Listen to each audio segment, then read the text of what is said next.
Hello and welcome to this impromptu stream. Tonight we are flying from from Montreal down to Halifax in the CRJ900. This is an aircraft actually flown by Air Canada Express, in particular using the Jazz call sign. And so we're going to be doing that tonight. I had a bit of time, figured I'd throw in a bit of a stream.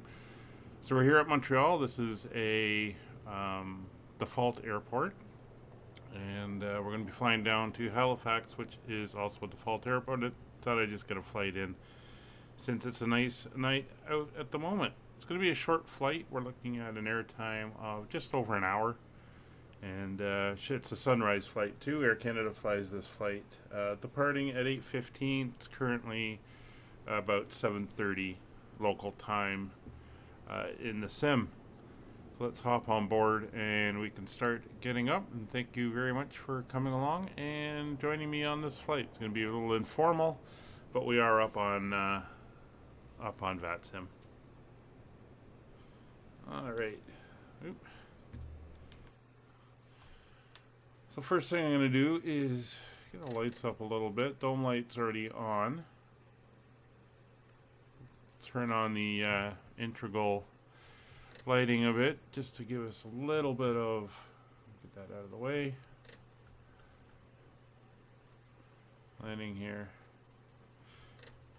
So last night I flew the 700 series down into Bern and noticed we had to go into a holding pattern, and while the holds are programmed in, it doesn't fly them properly, and apparently it's a known issue, and it was brought up. It has been brought up to Aerosoft. Apparently it's on their list to deal with, which is not exactly what you want to hear, but so be it. So here we are. We can start doing our checks through. So circuit breakers are behind us. They're all set. Nose wheel steering is disconnected. Hydraulic pumps are all off. Landing gear lever is down and locked. Flight spoiler levers are retracted. Slats and flaps are 0, indicating 0. Radar just down here is off. ADG manual release is stowed. Emergency flap deployment is normal. Battery master is on. APU is currently off. AC electrics will come down here. Zoom in a little bit. If we go to the electrical ECAM, you can see we're pulling off the external power, which is correct. Hit it a second time, it'll bring up the DC electrics, and that's all looking good as well. IRSs, we'll start them aligning. If anybody has any questions about how to fly the CRJ, I'll try to explain as well. So we'll put the alignment on for the IRSs. Emergency equipment is stowed. Gear and safety pins are on board. Documents have been checked.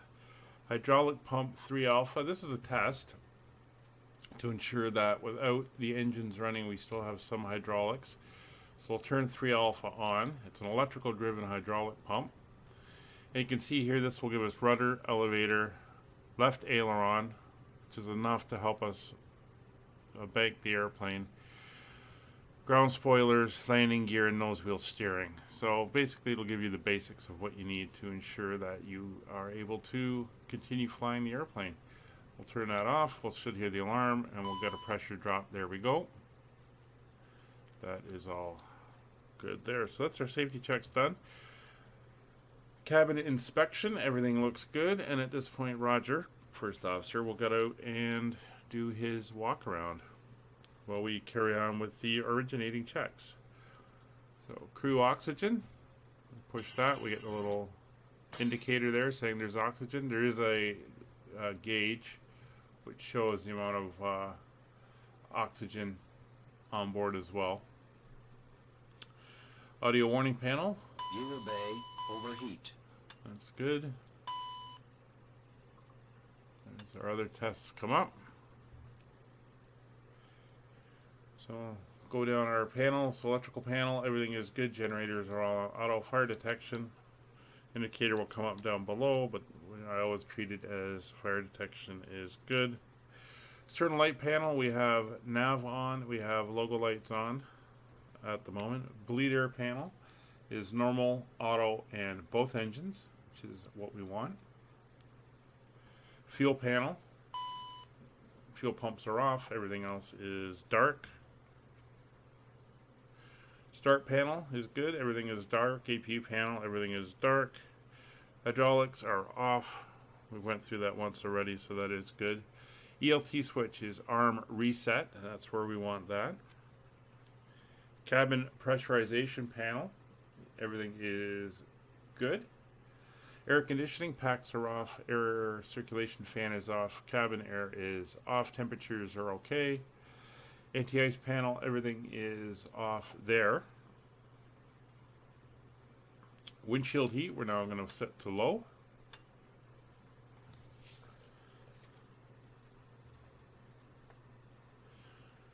And we can come down. Miscellaneous lights are set where we want them. Emergency lights are now set to arm.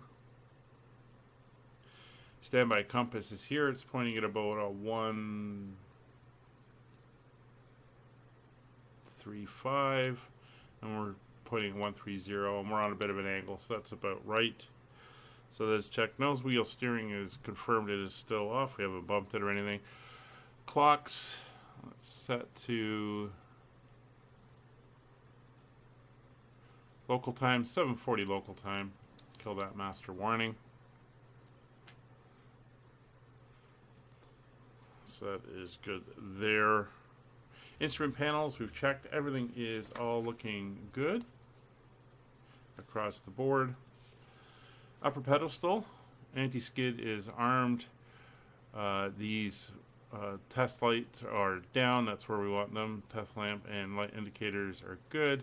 We can do a lamp test. There's number 1, all the lights come up. And number 2, same thing. See, everything is all lighting up and looking good. That's good. Those are off where there should be. Throttle quadrant, thrust reversers are off. Spoilers are in auto, and the manual pitch controls are stowed. Thrust levers are in shut off. Come down to our comms panel now. Avionics 122.8. That's the frequency we're going to need for Unicom. Trims we will turn on, so both stab trims come on, mock trim comes on, and yaw dampers come on, and source select panel is set to normal. So now we can do our performance and setup. So we'll come over here. We're going to use the onboard on pad to set up. And we're going to come to change zero fuel weight. So we're going to go there, and we're going to set our zero fuel weight according to our flight plan. So we'll take that one out, and our zero fuel weight is 31776. Okay, we're flying the 900, so we're going to be a little bit heavier than the 700. We'll enter that in.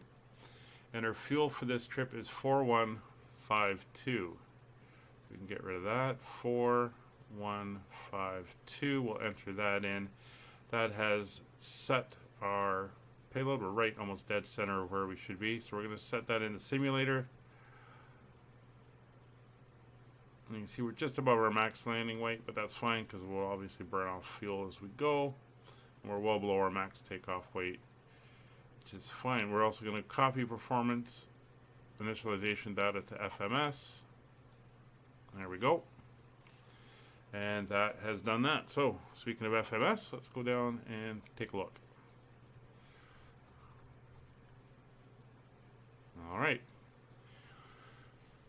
Setting up the FMS. So, first thing, we're using DA world data, which is fine. Active database 02 December 30, December 2021. That means we are current, and the previous cycle is our secondary if we need it. Here's our time if we convert from standard time or local time where we are now to UTC. That is correct, and it is the 14th of December. That is correct. So we're good there. So we go over to our posinet. So we are at Charlie Uniform, or Yankee Uniform Lima, which is Montreal. Put that in. We won't worry about the gate. What we'll do is go page 2, grab GPS number 2, puts it in the scratch pad. We'll go back, click it there, and in it goes. And there is our position set in now. We'll hit execute. Aircraft now knows where it is. So come over now to the flight plan. And we're just going to do these in order. And we'll put in our flight. So we are at Charlie Yankee Uniform Lima. We are heading to Charlie Yankee Hotel Zulu, which is Halifax. Our alternate today is Charlie Yankee Quebec Mike, which is Moncton, New Brunswick. Yankee Quebec Mike. There we go. Put that in there. We don't have to worry about the VIAs at the moment. We are going to go to our flight number though. It is Juliet Zulu Alpha, that's Jazz 8102. That is our flight for today. Putting this in here puts your flight number up on the display over here, which is kind of handy when you're flying along and ATC is calling you. So we're now going to go to page 2 and enter in the route. So we're going Kebgo, Kilo Echo Bravo Golf Oscar, and that's a direct 2. It's our first waypoint as we leave the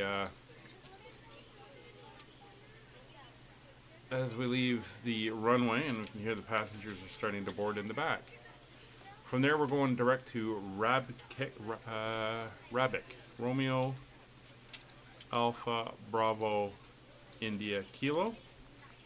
And I'll automatically say it's a direct since we didn't put in an airway. And then it's going to be Quebec 9051 airway, and that will go on the left side. And we're getting off that airway at Antov, Alpha November Tango Oscar Victor. And then we are going direct from there to Ebony, Echo Bravo Oscar November Yankee. And that is our route. Main part of the route, our cruise portion. So we'll hit enter. You see it's put it into the plan already. So that is set up. So there's no other pages, so that's all set in there. But we are going to go into departure arrival, and we're going to set up our departure. So we're going to go off of runway. Let's just confirm with the weather.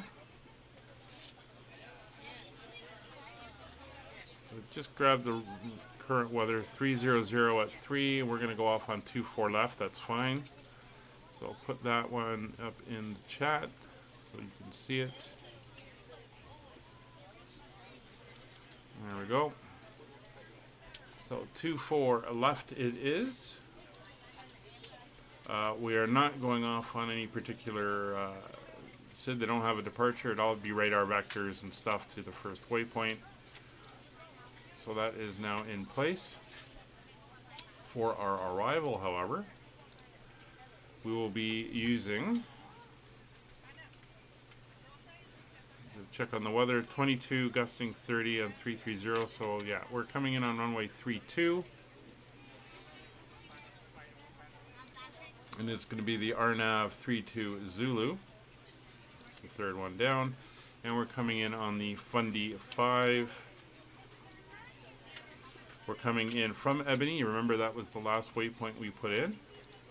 And we are actually going to MBAX, and that is where we are going to come around and pick it up at the other end. Just confirm that. Yes, MBAX, which is the south side of the airport.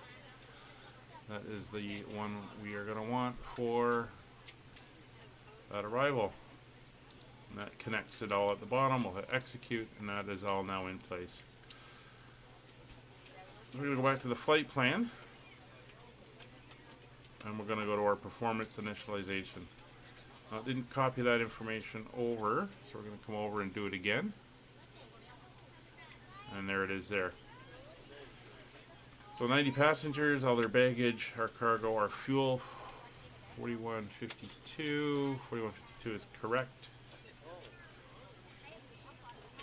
And our weights, 35928, good. Our cruising altitude for today's flight is F for flight level 350. So that is now in place. We do not have an alternate cruising altitude. Do not have an ESA deviation, which is fine. But we do have a wind component, a T90, which means we're going to have a tailwind of 90 degrees, which is a push. Pushing is a positive, which means it's going to add on. And we'll put 90 in for our winds. Makes sense here in the northern hemisphere, getting a good tailwind. So that is set up. And page 3, we can put in our estimated time of departure, which is 8:15. So 0815, that will be local time. So that is all in now.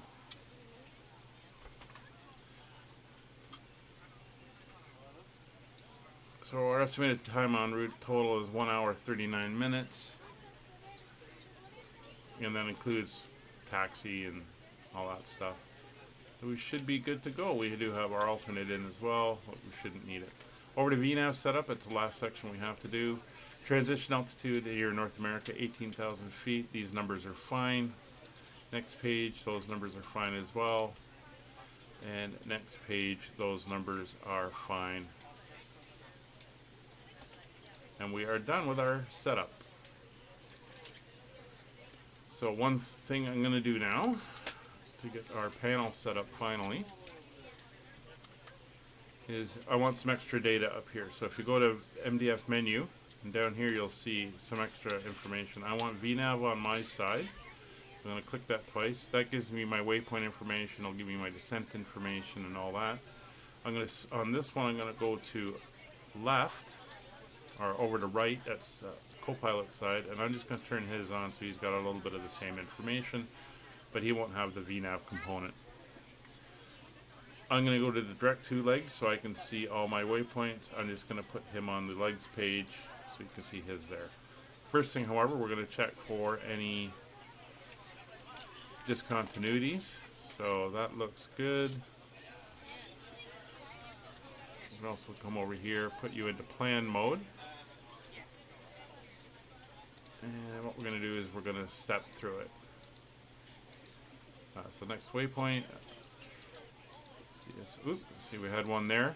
So we'll go back and check a look at that. And there's coming in. We'll increase the range. See our arrival. And then onto the runway.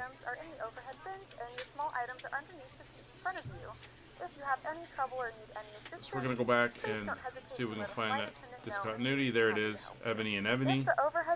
It's because I punched it in at the end of the cruise portion, and it's also the beginning of the arrival. So we're just going to click on that one, and then overlay it on top of there, hit execute, and now it just flows one into the other. See, it brings us all the way down to the runway, and then there's the missed approach programmed in. Alright. You are free to use your portable electronic devices during the boarding process. We ask that larger electronic devices are stowed. So that is all set. So now we can go on to the before start checklist. So passenger signs, we'll make sure they are now all on. Landing elevation.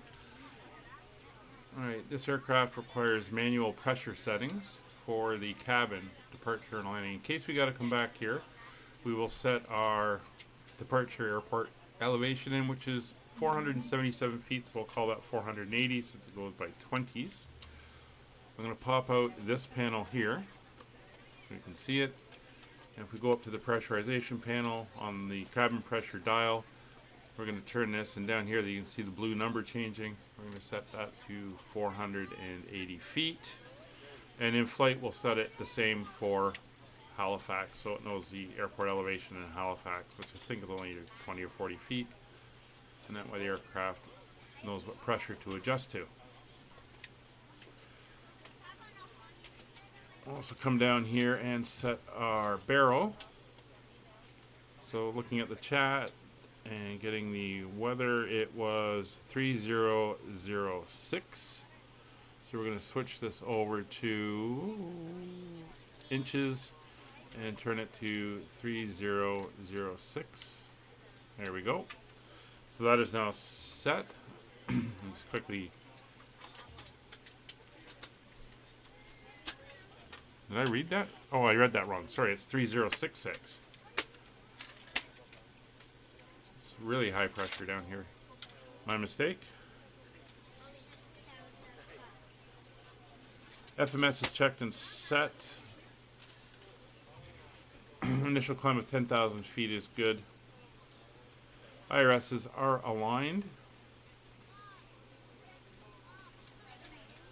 And we're set there. Radios are set. TCAS is set.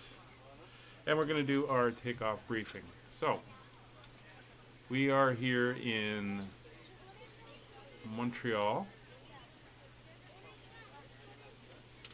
Let's bring up the charts. So we're sitting here in Montreal at the moment. And we are going to push out. We'll be facing south. Then we're going to taxi around up over this way. Taxi down Alpha to 24 left.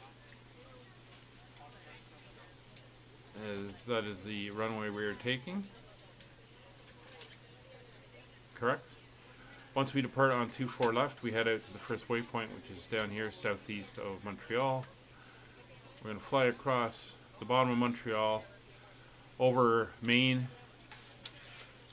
Oh, and then we'll be beginning our descent somewhere around here, coming down to the Bay of Fundy here, crossing over to Nova Scotia. We're going to make that turn that we saw, that box turn, just north of Halifax, kind of doing a left downwind base and final leg into the airport. And upon arrival, we'll be landing on 3-2. We're going to get off probably down around Hotel. And we'll be coming into the terminal. And we'll be parking somewhere up around this end here. Probably stand 24 or 26. That is the plan. Now, as for what's happening over at Halifax, well, first of all, for Montreal, we've got 6 aircraft departing, 4 inbounds. They're somewhere on the map, not exactly sure. And down at Halifax, we've got 4 departing, 3 arrivals, including ourselves.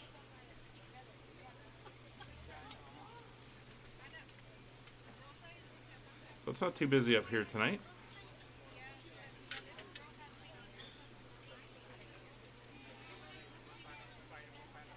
Everything is looking good. So we're just waiting on the final people to get on board. There she is. Slightly longer than the 700, obviously.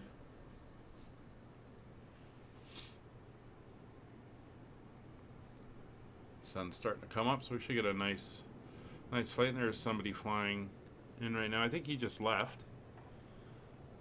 It's another CRJ900 heading down to Pearson.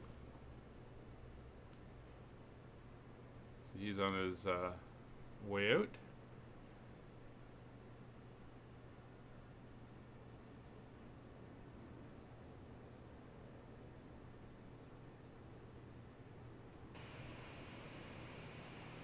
And what gate are we at? We're at like gate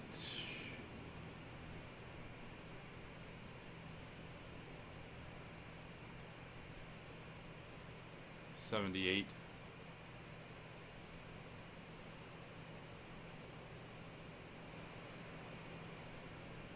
Ignore that. That's the pushback express thing. For some reason I had an extra arrow stuck there. Thought I heard another aircraft for a second. 2 minutes. Now that the cabin door is closed, please All right. make sure that all devices are Everybody in airplane is mode now and your on large board. devices are now shut down and stowed. Please fasten your So we can seatbelt come and make back over sure to that the all aircraft. tray tables and seat backs are in a full upright and locked position for departure. Cabin crew, prepare cabin for departure. Doors are closing. Captain, the cabin is secure. All passengers are aboard. Ladies and gentlemen, on behalf of the captain and crew, welcome aboard this flight. We hope you enjoy flying with us. Before takeoff, we would like to encourage all passengers to watch our cabin crew display the safety features of the Yeah, it's giving me aircraft. the noises. Don't want the noises.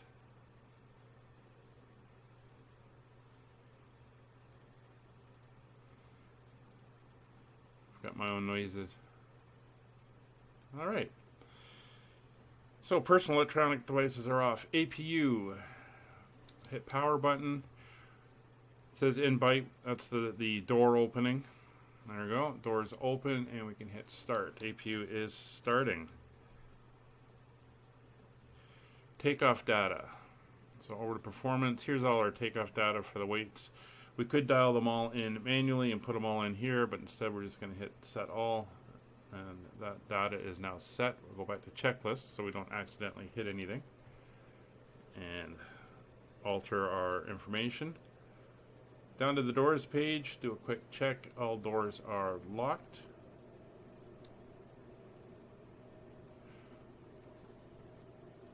Beacon light is now on. APU is on. You can see our ground power has now become available because it automatically defaulted over to the APU. And we can confirm that. Going to the electrics page, APU is now supplying power, nothing coming from external.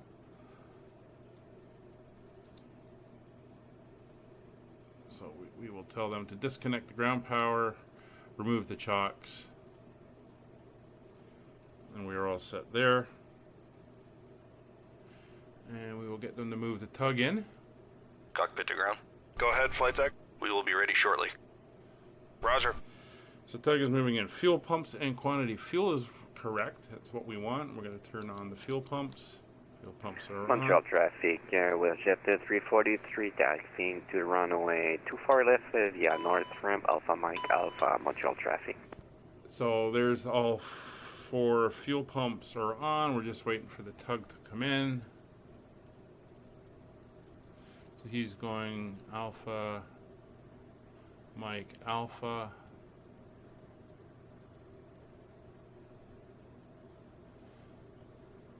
Alright, he must be somewhere on the north side of the terminal. Alright, so we are ready to go. Montreal area traffic jazz 8102 at gate 74, push and start. Montreal. Alright, so push and start.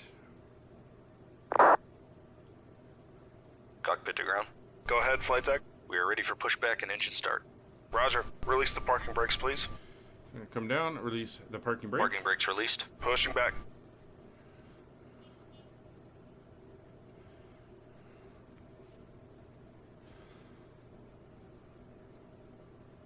So I've already preset where I want him to put us. You are clear behind, and you can start your engines at your discretion. So starting engines, pumps are on. Ladies and gentlemen, Starting please direct your the complete right attention engine to now. the flight attendants as they demonstrate the safety features of our aircraft. You will notice a light illuminated above your seat.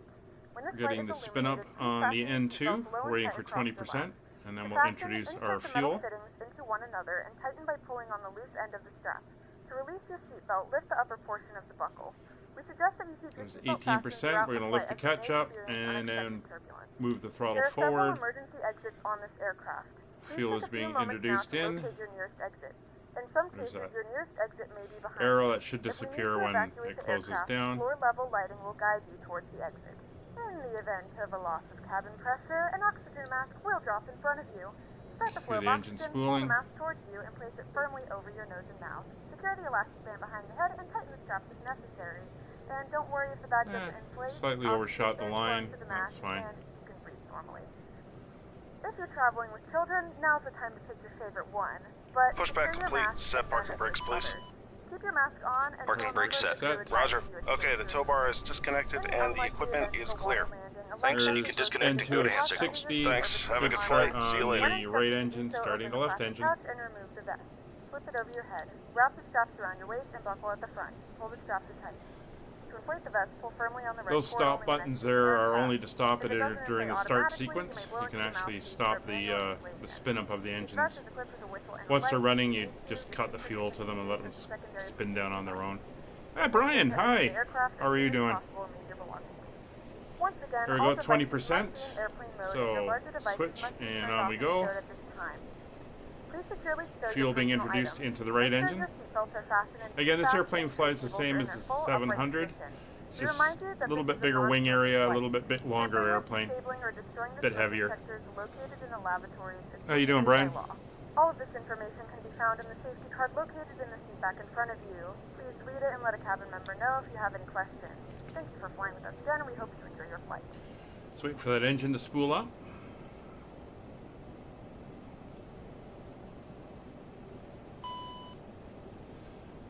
There we go. And now that pump has come on, and you can see all those warnings came off because we now have hydraulic pressure coming in off the left engine pump.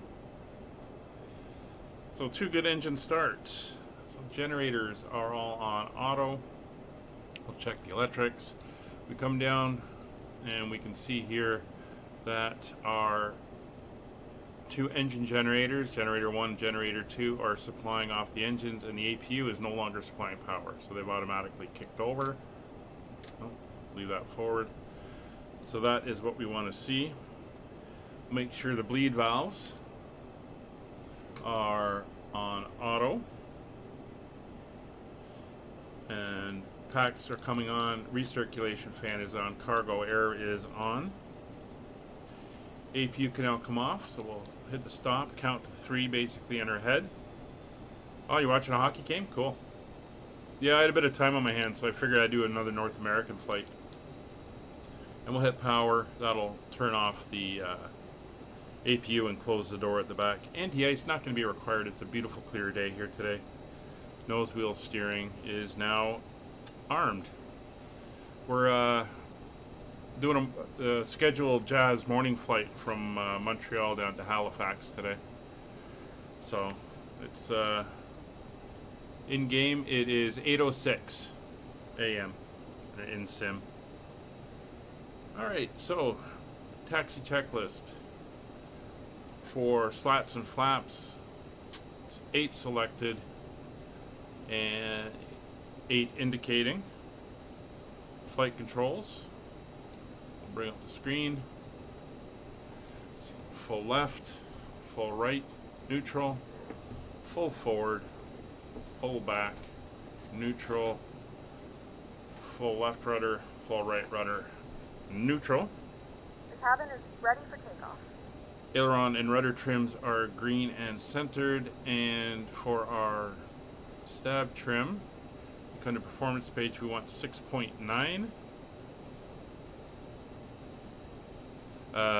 Actually retired, Brian, so yeah, lots of time on my hands. So 6.9, we're going to roll the trim wheel forward, and there we go.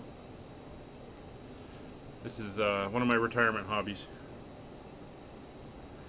So trims are set. Thrust reversers, they automatically deploy if we need them, so that we'll switch those to armed. Flight attendants will ding the cabin. Doesn't really do anything, but that's fine.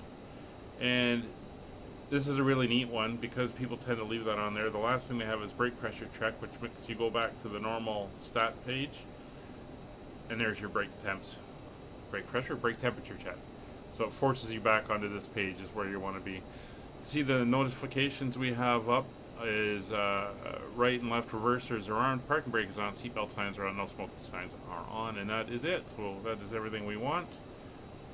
We are good for the taxi. So we're going to taxi light on. And there we go. And we will get ready to taxi. Montreal area traffic, Jazz, 8102, taxiing via the apron, Alpha Mike, Alpha to runway 24 left.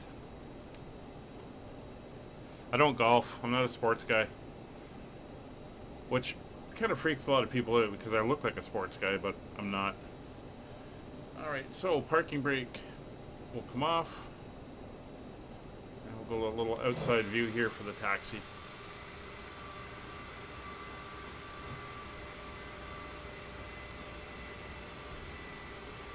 This is the line we went over here.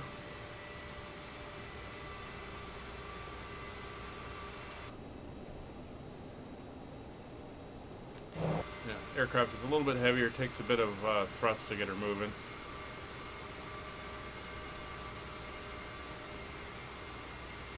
Like I said, there's a few aircraft inbound. There's nobody really in the area at the moment that are too close, so we shouldn't be delayed on our takeoff.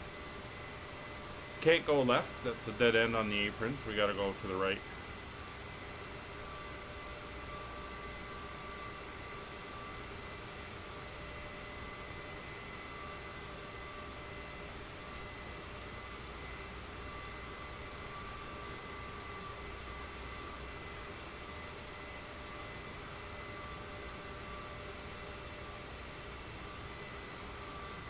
Take the inside loop around.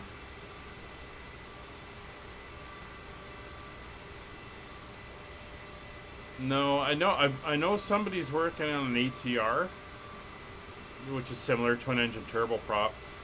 I know a lot of people are hoping Majestic will bring their Dash 8 into the sim, and I had it for FSX, but they've been really quiet. And nobody can get a confirmation whether it's going to come in or not. I think we'll see the ATR. Probably both. Was it the 42 and the 72? The short and the long one?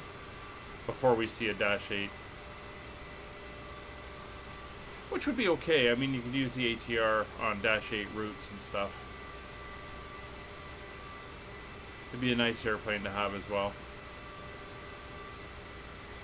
But I know the ATR is not really flown in North America. That's Dash 8 country. ATR is a lot of European routes and stuff like that. Yeah, it'd be nice. I'm hoping to end up eventually with a stable for like a turboprop, then something like the CRJ for the regional connector type of stuff. Then either the Phoenix A320 or the PMDG 737 for, you know, that level, and maybe somebody will bring out a A350 for long haul, like twin engine long haul. Although fly-by-wire in their A380 might be an interesting addition. There's somebody there. Not sure who that is. I'll get another one down there. That'll be probably an A350.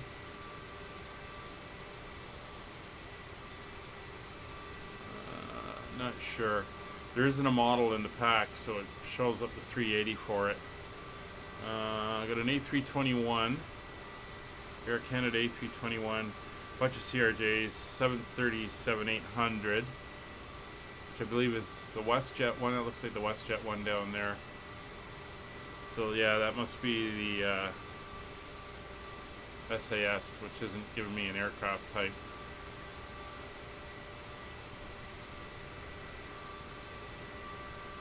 That's an old disused runway. I use that as a taxiway now.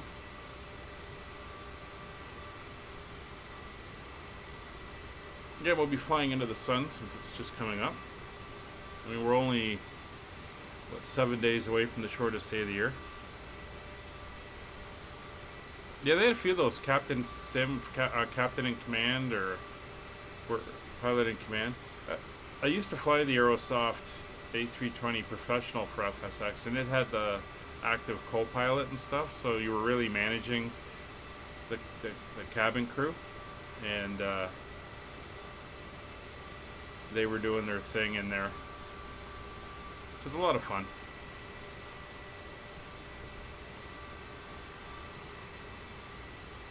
There's a little bit of a haze layer over the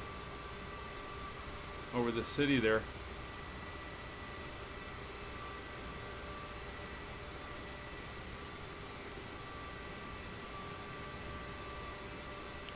4 inbound aircraft. There's one coming in from Memphis. CYXU. I don't remember. I think that's London, Ontario. And then TFFF. Not sure where that one is.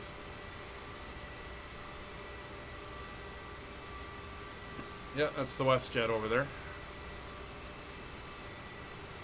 WestJet's flying off to Memphis. Oh no, that's Air Canada. That's Air Canada 321 heading to Toronto.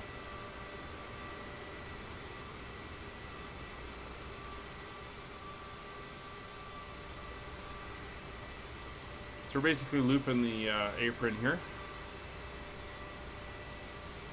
So yeah, so once I get comfortable with 3 or 4 airplanes fulfilling all the slots, it'll be a nice nice set.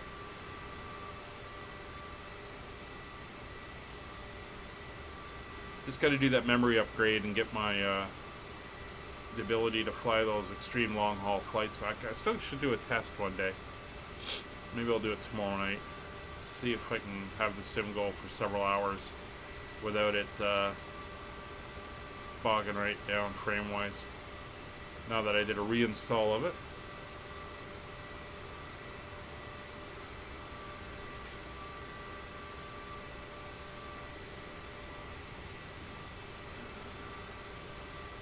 So we're actually going to go by Alpha 4.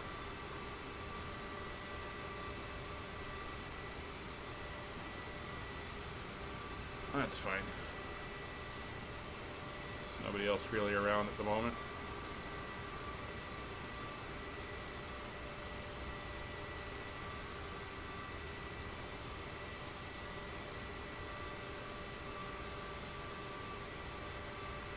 Yeah, it's had a bit of time tonight. Figure I'd just stay away from throw a nice little evening flight here in North America. Yeah, that's why we started doing them on Saturdays, where we had the time, but, you know, if I'm going to get that foggy down after, 6 hours of flying to the point where I can't even land the airplane, there's not much point. Can't do the ultra long hauls either, because YouTube will only let the stream go for 12 hours. You can't go beyond that. So there's Delta.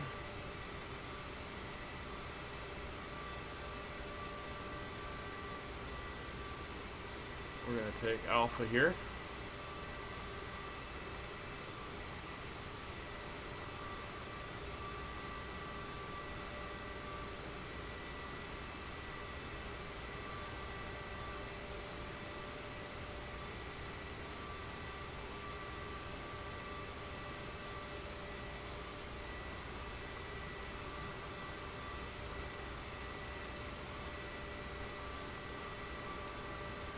A little bit of an extra boost.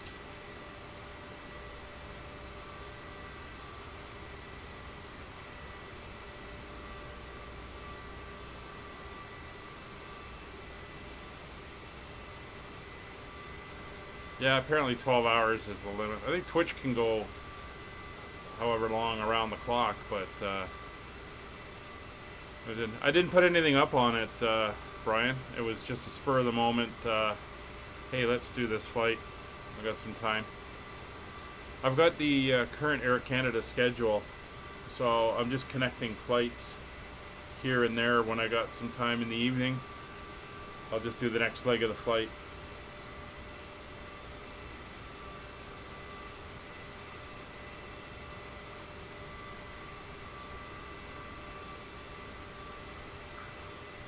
So I've got a set of flights that'll take us all the way, eventually all the way out to Vancouver. And then fly a bunch of flights out of Vancouver, and then maybe we'll work our way over to Calgary and fly a bunch out of Calgary, and then work our way to Toronto, fly some routes out of Toronto. Let's keep the hometown airline going.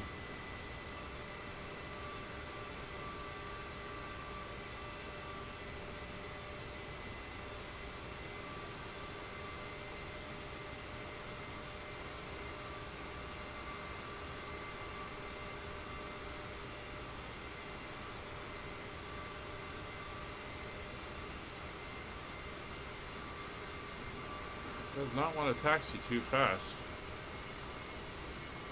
Keep nudging the power upwards. Takes more than I thought it would. We're going right up to the end. It's a 9,600 foot runway.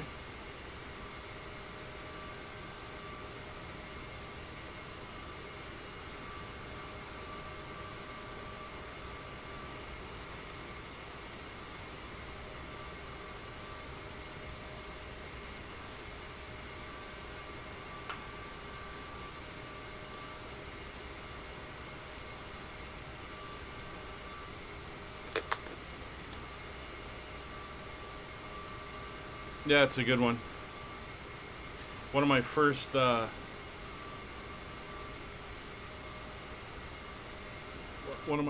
VATSim flights was Toronto to Halifax, and landed in a brutal fog in Halifax. It was good. The controller was pretty good.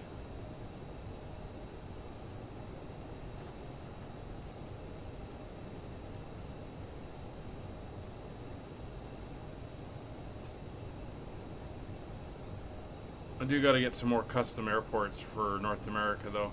If I'm going to be flying. I got custom Vancouver. Probably want to do Toronto, Calgary, Toronto, Montreal, and Halifax, which are the main hubs as you go across the country.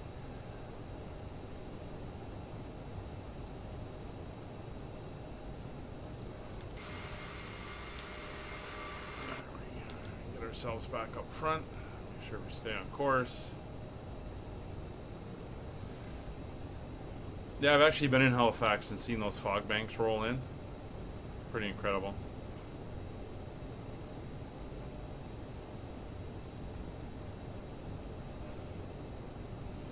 Alright, so we're getting up towards the end. There's the Air Canada hangars and stuff.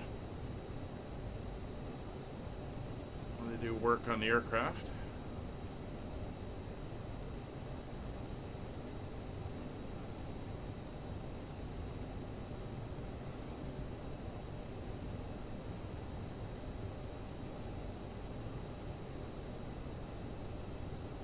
Should be the last one there. We're going to take that around.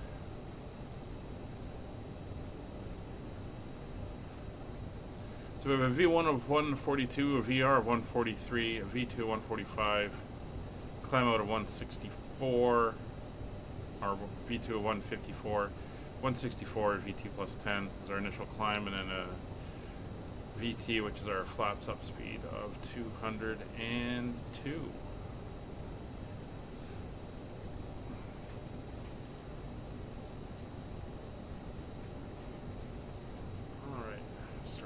Down a little bit here.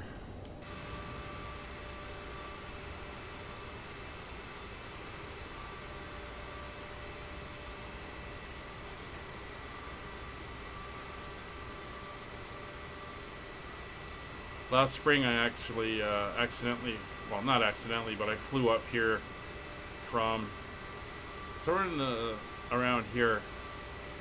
Might have been Moncton. I flew to Toronto, and it was a crossing the pond event, so I got sucked right into that massive flow of aircraft, which made landing in Toronto very interesting. Alright, so we're here at the runway. Departure checks. We have pitot heats on. Lights and strobes are on. Cross flow, the manual fuel quantity is checked. Flight attendants have been advised. Transponder is on. Weather radar is on and set. And CAS is checked. Montreal traffic, Jazz 8102, taking position runway 24 left.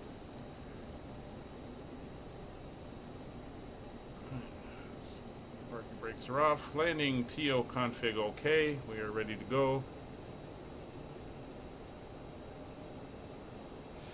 J3, hello. Yes, that's the only A320 I fly at the moment. I fly the current dev version of the A320 NX. fact, flew it. Well, I flew it on the weekend on the streams we did on Saturday and Sunday.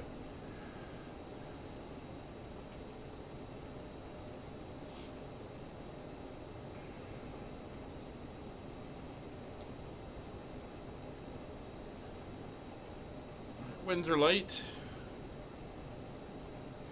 And again, our takeoff is pretty much straight ahead to the first waypoint. There is no departure here. It's kind of up in radar vectors. This is the way they run it.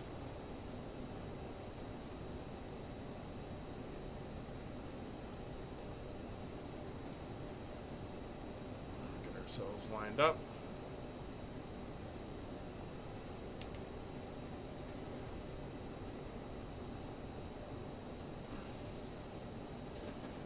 Alright, brakes are set.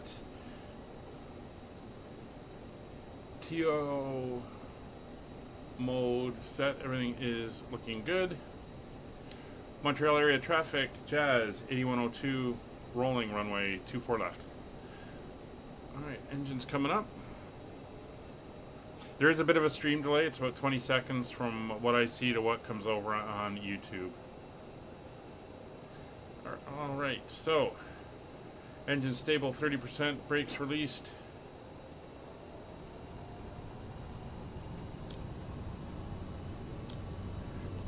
Toga power set.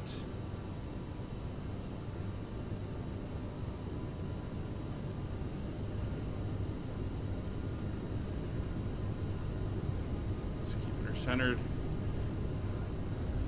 80 knots.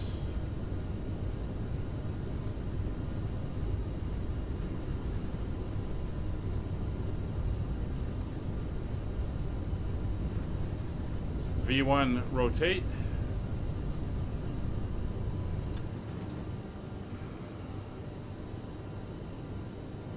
Going back to about 15 degrees. Hold it there, positive rate, gear up.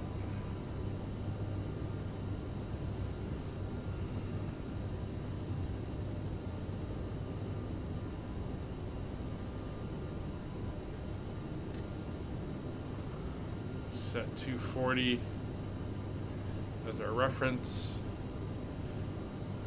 There's 1,000 feet. Nav, speed, and autopilot engaged.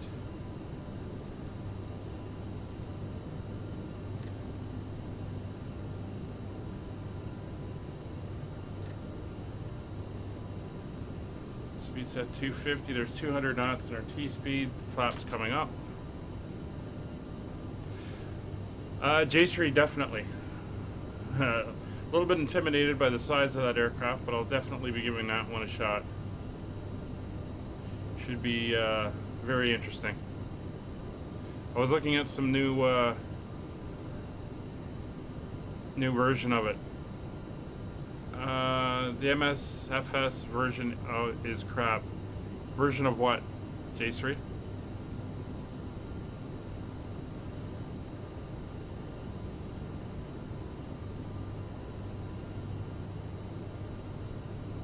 Turning on a heading to intercept our path out to the waypoint. There's Montreal. There's the airport. Of course, the main part of Montreal is on the island here in the St. Lawrence. And Dorval Airport, or sorry, Mirabel. Mirabel. Dorval. Can't remember which one. The other airport's up here. It's used as a cargo hub now. Yeah, it is, and that's why the fly-by-wire guys are doing the mod. It's made it much more flyable. It's the range can come out now. About 80 knots or 80 nautical miles. That's looking good. And let's put traffic on the TCAS.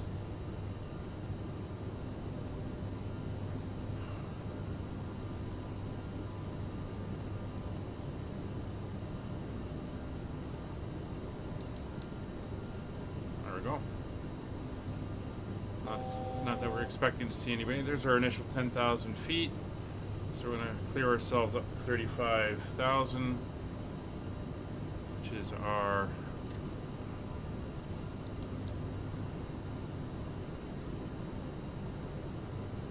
target. And we'll put the speed up to 290, which is our climb speed. There we go. So we're through 10,000 feet, landing lights coming off. Leave all those lights on, taxi lights now off. You may turn on larger portable electronic devices. This is also a reminder to Seatbelt signs are off. throughout the duration of the flight and do not Cross form a flow line to the left is or right. off, This bleeds, aircraft is equipped with APU are onboard off, Wi-Fi. thrust reverse If you wish to surface connect to the Wi-Fi, you'll be directed to a page off as well. internet access. We do offer complimentary in-flight Alright. communications to our partners. Connect to the Mirabel, Wi-Fi yeah. and be able to access our wide range That was of supposed to be a free second live passenger airport, libraries. but it didn't work out that way. And we're cleared above transition, so let's go over to standard pressure.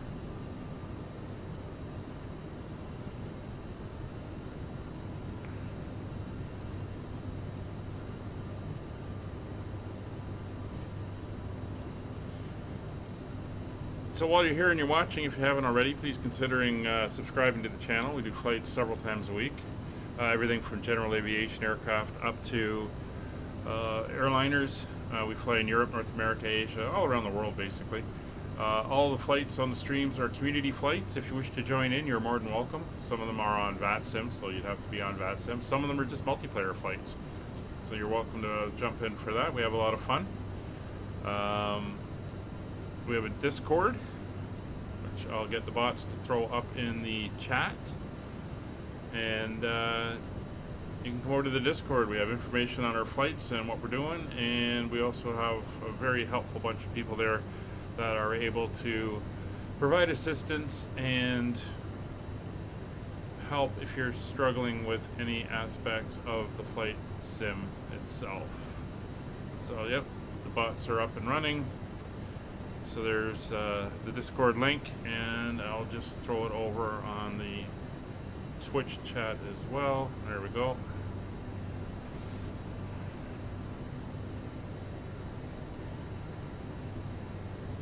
Alright, so there's 16,000 feet, and as I said, we're climbing up to 35,000. Oh, and we got a coffee being served in the back already.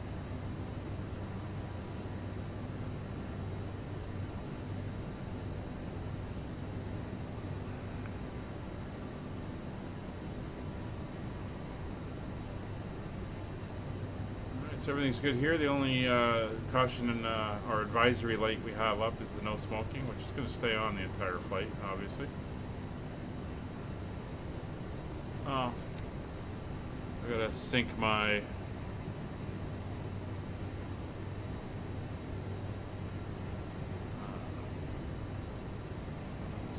barometers so that they read the same for both sides. I haven't flown this in a while since it was updated and it reset everything.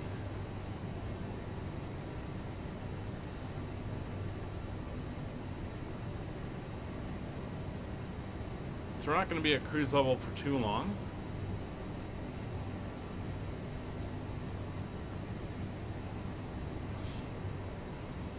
We're currently over southern Quebec. We're just flying past Saint-Jean-sur-Richelieu. Spent some time there on a course once. One of my former employees was there in the end of January, beginning of February. Man, was it cold.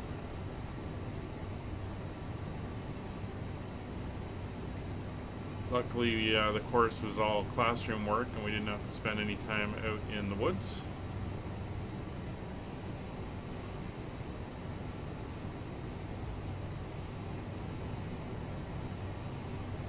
That's looking south in towards Vermont. It's down over the, just looking at the map here. Over the lakes here, that's Vermont off the wingtip.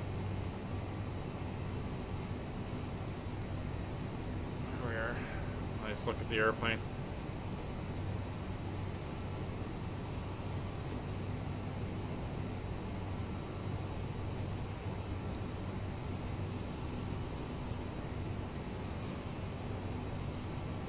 I think I'll join you there, Ryan.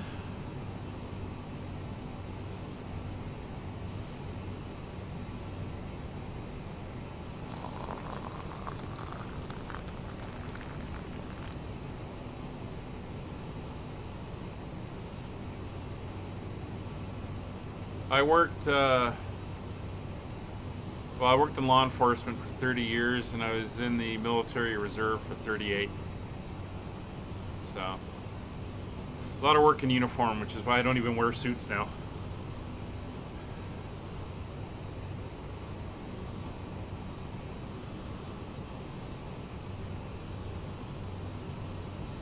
Did you catch the stream on Sunday when we flew from northern Finland, Rovaniemi, down to Innsbruck in Austria? That was quite the approach. It was by the time we got there, it was dark, but it had a nice moon, clear skies, and it didn't come across well on the stream because of video compression. But on my monitor, being in 4K and everything, seeing the moonlight on the mountains as you went into the valley, flying into Innsbruck, it was fantastic.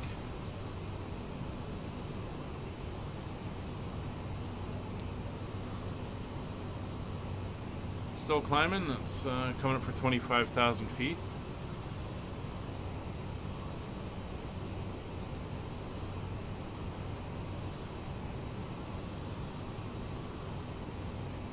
But I've been flight simming, since the first flight sims, like the early 80s.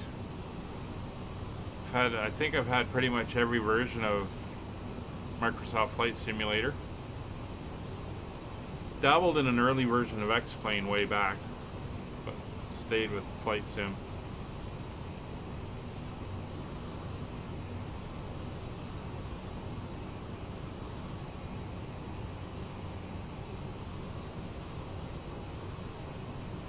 Definitely got some snow down there. Yeah, the landing was pretty cool. Like I said, I was watching the stream on another computer. It didn't come across as well because of the compression of the dark colors, the blacks. But on my screen, it was really, really cool. Really enjoyed that landing.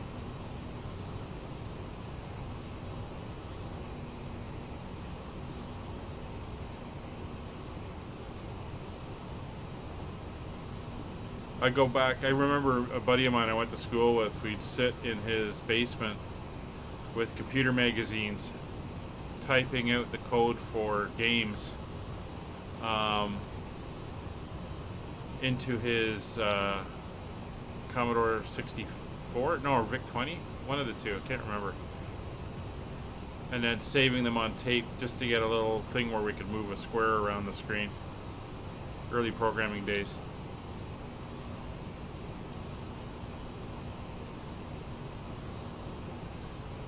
Yeah, the first flight sim I actually flew was on an Atari 2600 before Microsoft brought out Flight Sim. Like I said, I flew the original Flight Sim 1, Flight Sim 2 and stuff back in the early 80s. So pretty much every iteration of it I've had my hands in, and I flew FSX for years, along with other sims. I knew some guys in Texas that had developed an online World War II battlefield simulator. So I played that, and I also played, I think it was, there was another one where it was all air battles, and it was a multiplayer, like online multiplayer event, so you could have 200 or 300 people all flying and recreating World War II flights and fights and stuff, which was always pretty cool.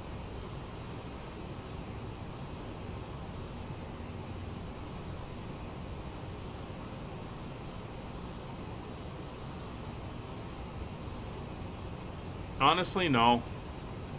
I mean, I'm amazed at when I remember when computers. We're flying over Sherbrooke, Quebec, right now. By the way, I remember when Windows 3.1 came out and it allowed you to run 2 programs at the same time.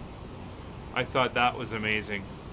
And I was around for the beginnings of the internet too, the original internet with bulletin boards and doing file transfers. The very beginning of the web and web pages and stuff like that. I was around for all that, so it's amazing how far it has progressed. And I love every minute of it. It's great.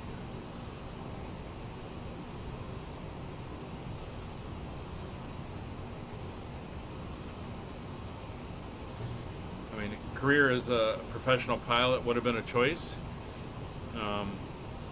As well, Brian, you might have heard me mention and stuff. I did have a pilot's license, private license for about 15 years, but so I have flown some small GA airplanes. But to do this as a career would have been a choice if I hadn't have gone the route I went. But it's nice to be able to indulge in that little fantasy on the sim.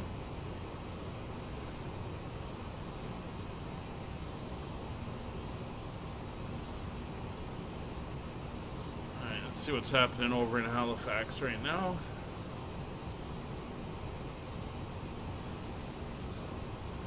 Alright, so there's just 2 aircraft inbound and there's a couple outbound, but they may already be off the ground.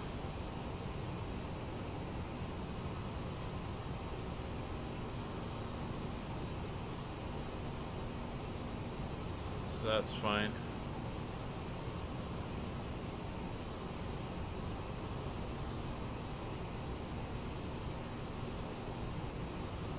We're at 30,000 feet.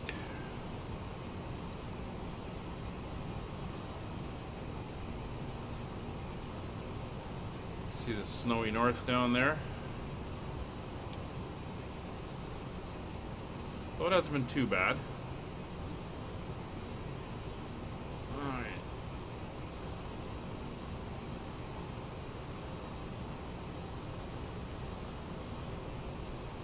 So we're slowly working our way up. I think SimBrief is over predicting my altitudes. It's at 35, but it's going to take forever to get there.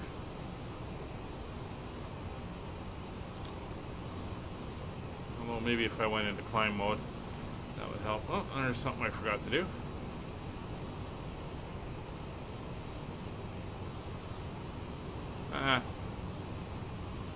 Gotta fly this airplane more.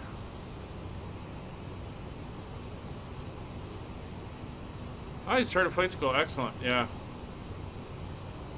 It's a lot of fun. It's a good challenge.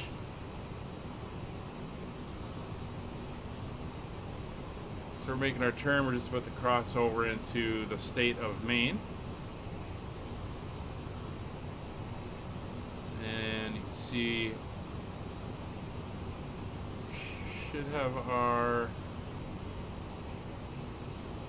there's our top of descent.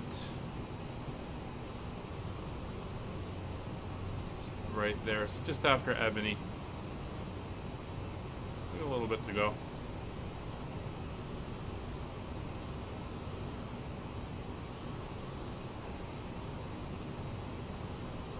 Flight school was fun. Took me a year to get my license, and that should have taken about 7 months, but we had some pretty bad weather at times in a pretty rough late fall, early winter, which kind of delayed my flight test several times, but finally got there in the end.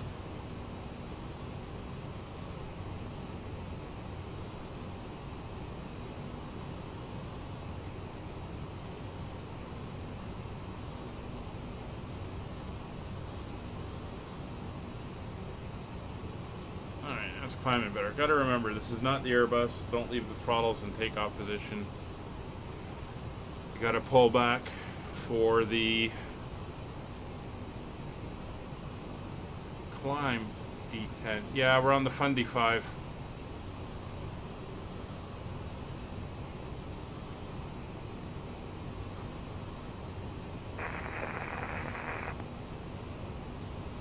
SimBrief isn't the AirAC cycles. That's Navigraph. SimBrief is free. You don't need a sub to. I don't. At least as far as I know, you don't need a sub to use it. You just won't have the most up-to-date data. But it's the actual Navigraph data sets that are the subscription part of it. But you should be able to use SimBrief with the older data sets. 3,000 feet to go. It's 500. We're gonna have to watch the throttles here as we level. We don't want to overspeed.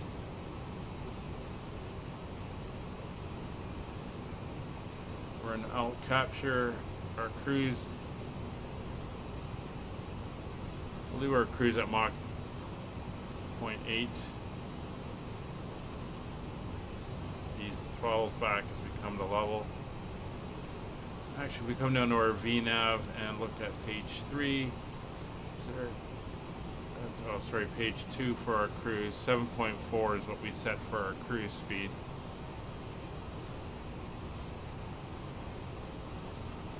So I'm going to change that to 0.80, so it can do the calculations. And we'll hold at 0.0. It does if you're flying on VATSim and stuff like that. Yeah, that is true. So there's the water there. You can see the Bay of Fundy. Nova Scotia's on the other side. Some of the largest tides in the world go up through there because it narrows and funnels in. And at its peak, when you get the tides acting in concert there and everything, you can have tides many, many feet high rolling up. Saw it once. Kind of pretty awesome to see.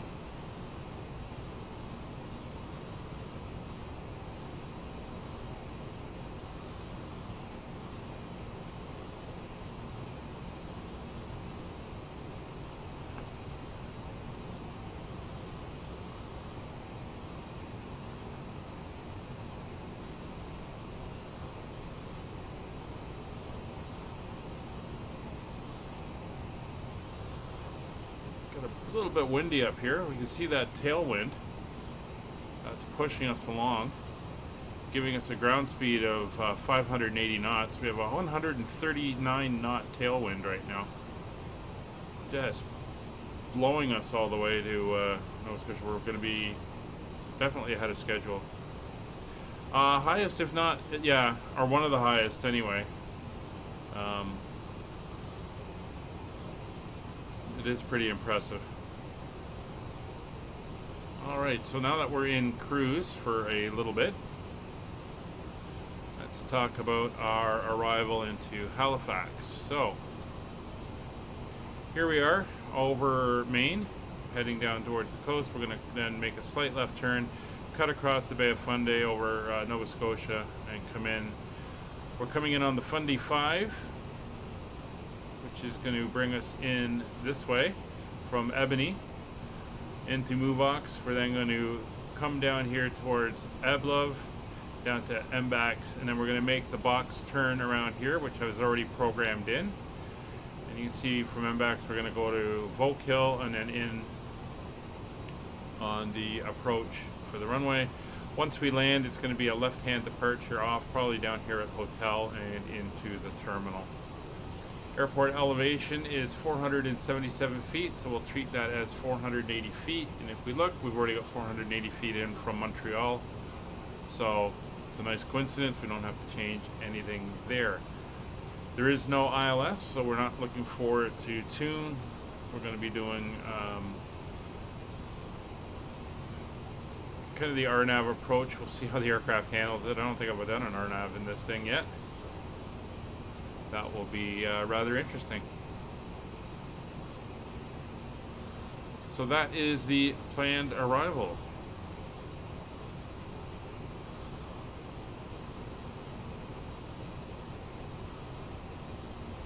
I'm going to be hand flying it down a little bit more than anticipated. We'll see. Let's watch that speed. She's creeping up a little bit.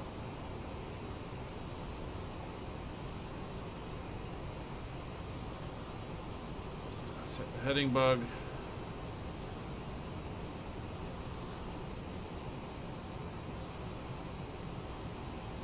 It's not doing too bad. Just rocketing along here.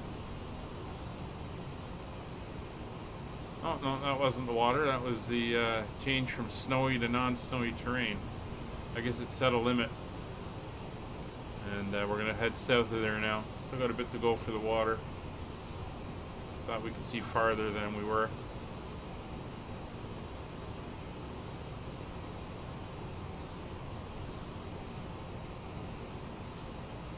So it's not bad. It's 8:50 local time.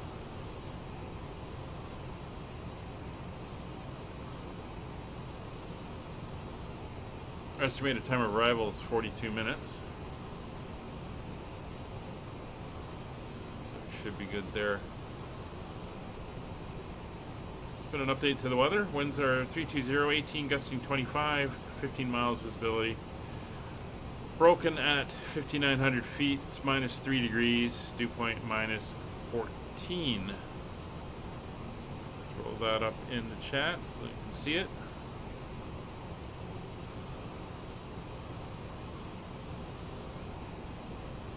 And Halifax is still pretty quiet at the moment.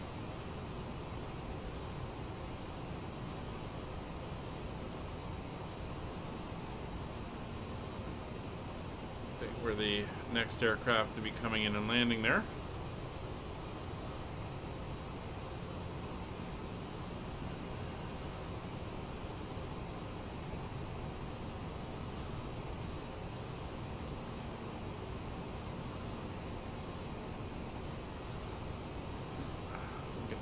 Slower than I want to be. On a little bit of throttle. Unlike the DC-6, this has no flight engineer to manage those throttles for me.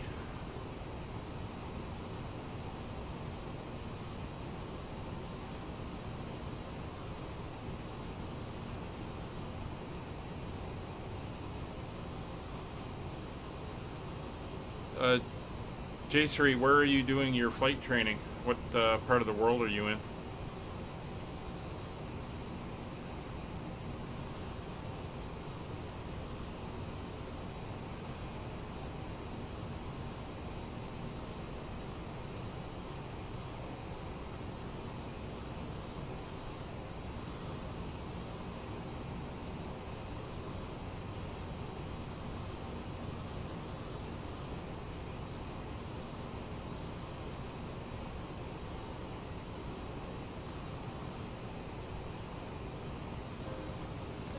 Christmas music on.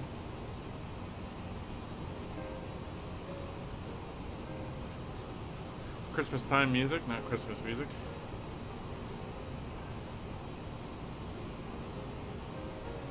Don't want to be upsetting the copyright people.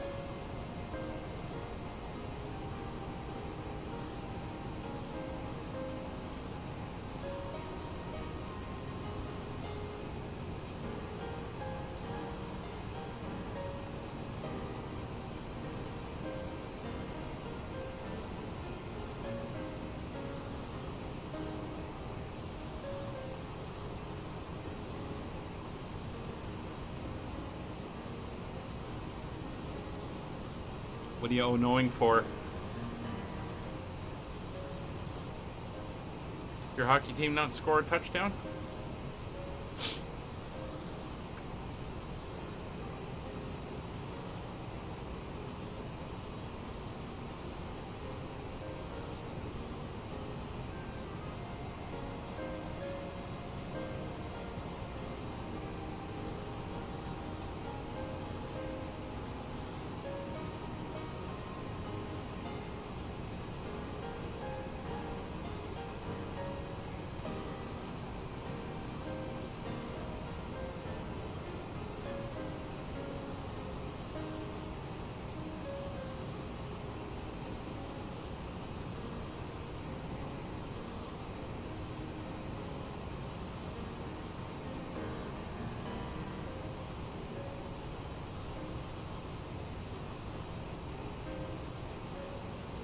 Oh, Christmas music. Yeah, well, Christmas time. Winter. It's actually winter music is what the way they word it.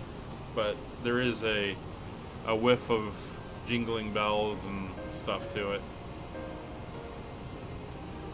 Hard to find copyright-free music to play over these streams, so gotta take what I can get.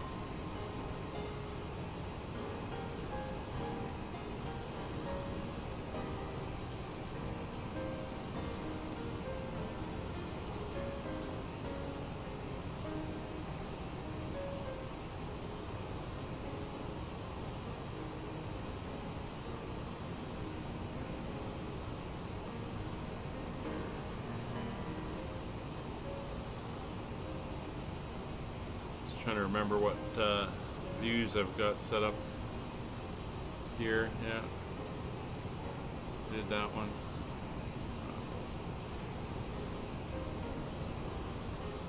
I know on all the aircraft since the last update when I had to reset everything and reinstall the sim, I reset the views, so I should have 3 window views for each, a belly view for landing gear for each. And then I've got a cockpit camera looking out the front. Yeah, I stole that from another guy who did it with cartoons and stuff like that, and sometimes played movies on longer flights. And I thought it was a really cool idea. So I had to go on a hunt to find some old movies where the copyrights had worn out, and I think I've got a nice selection that I've managed to put together of the cartoons and the movies.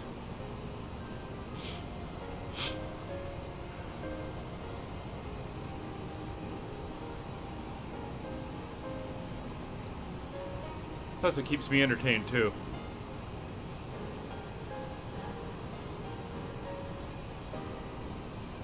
Kind of hard to watch them though when VATSim's online and we got controllers there and having to talk to them. Yeah, unfortunately the CRJs don't have in-flight entertainment on them, so just have to read a book and stare out the windows.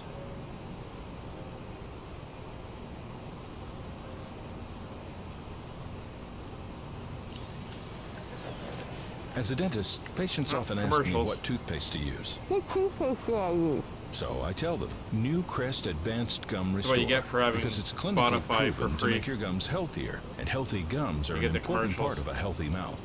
So now you know the one to choose. Crest Advanced Gum Restore? Exactly. New Crest Advanced Gum Restore helps reverse gingivitis and early gum disease for healthy-looking, beautiful smiles for life.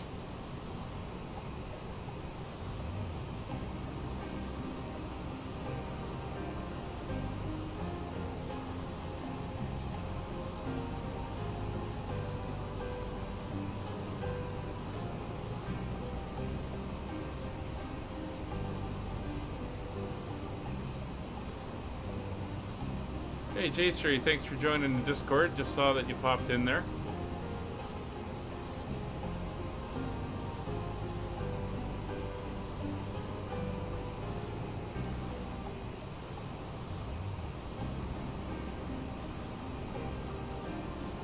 Well, that's what I have on the A320 and stuff. With the seat back with the screen on it. But if we go into the if we go into the CRJ, there's nothing there. No in-flight entertainment except looking out the windows.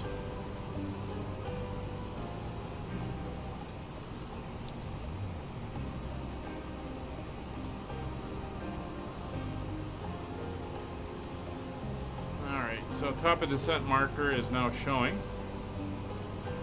So we're less than 80 miles to go, probably about 70, 65 miles to go.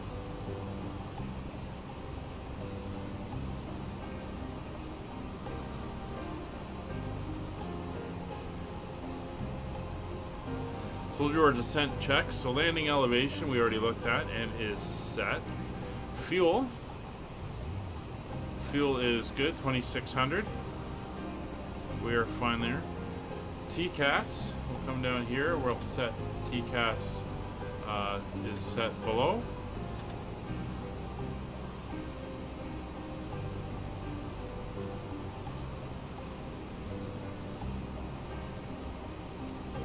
Radar is on, but again, we have no weather radar, no ground radar in the aircraft.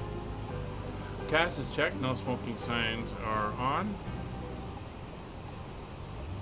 Landing data will set closer down. It doesn't like it too much when we're up this high. And approach briefing is complete. We already did that and discussed the Fundy 5 approach. Still got that 130 knot tailwind. Here's the coast.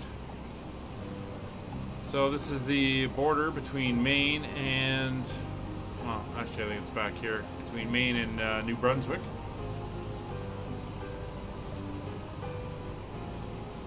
And this is the Bay of Fundy in front of us. We're turning on to the course here. Of course, we're adjusting for the offset push we're getting. In fact, we turned slightly wide probably. We're on half bank at the moment, which is fine. So if we go into performance, there's our landing speeds are all in here. And we'll set those over when we get closer to the ground, under 10,000 feet. But we're looking roughly at a landing speed of 141 knots.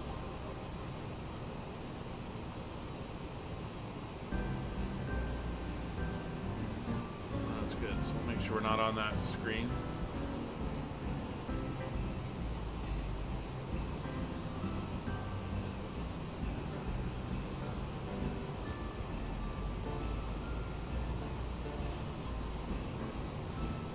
See, it's quite a long lead in. We're on the approach now, on the star, on the arrival.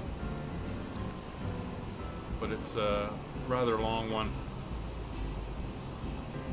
Funnel everybody over.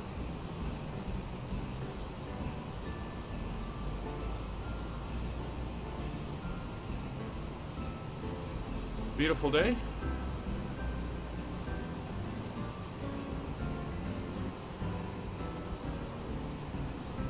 Right. So, making the announcement back to the crew, or the passengers, we'll be getting our descent in a few minutes. It's currently windy in Halifax, gusting up to 25 knots. Bit of an overcast layer, and it is minus 3 degrees.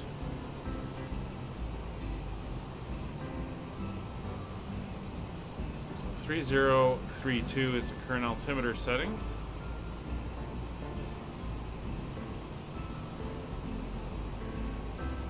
So since we're descending on a star and we've got all the altitude restrictions and points already in there, and our final intercept altitude is 3,000 feet, that is where we're going to set our descent to as we commence downwards.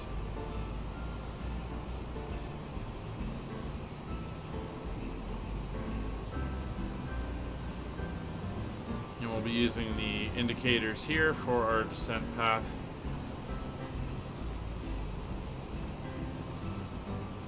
As we head down. Hey Nick, how you doing? Yeah, I had some time, so I figured I'd do one of my North American CRJ flights tonight. Heading down to Halifax.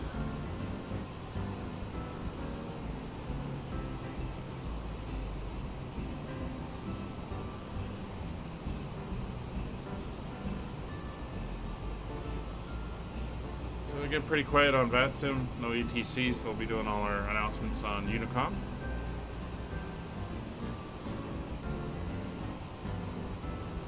We're 119 miles out from the airport, but we do have to dogleg around, so track miles are going to be a little bit longer.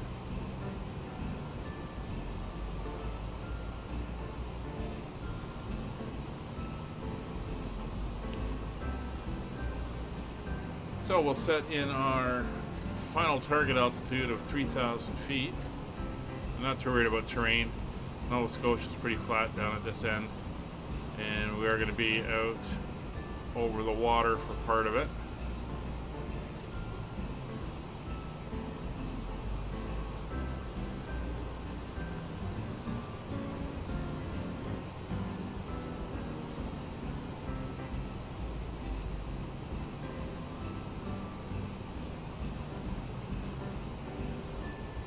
So 3,000 is set for our altitude. We're looking at going to be 2,500 foot per minute descent rate by the time we get to where we want to be.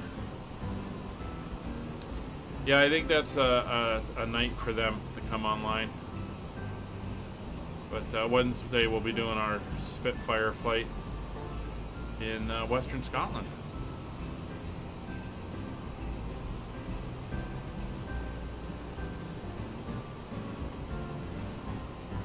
Alright, so we're about 10 miles from top of descent.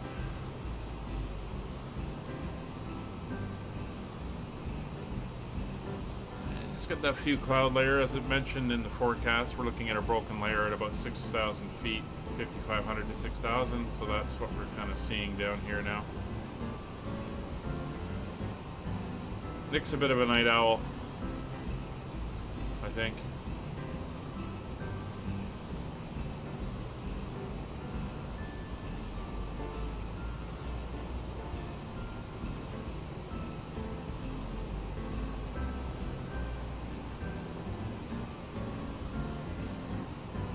Alright, so we're going to start down. So first thing I'm going to do is decrease the throttles a bit. We're going to go vertical speed mode, take her down to 2,500 for descent. Now in the CRJs, if you're at 2,500 or greater, you can go throttles right to idle, and she should hold her speed.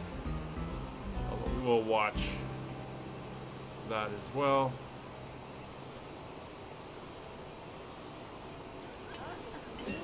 We all love to share a turkey with loved ones. Catch up with friends over creamed corn. Try to maintain maybe even a butter tart. 290. But if you get a little carried away. New Pepto-Bismol liquid caps offer fast, soothing relief for upset stomach, all in a handy on-the-go pack. So you can enjoy your day, whatever you're doing, wherever you are. Yeah, you can get caught up in games sometimes. Liquid Time caps just to ensure passes this you product by. is right for you. Always read and follow the label. Keep out of the reach of children. Alright, so we're watching our airspeed. Don't want to get it too fast. Don't want to get too slow either. I saw you buffer in there. Stop.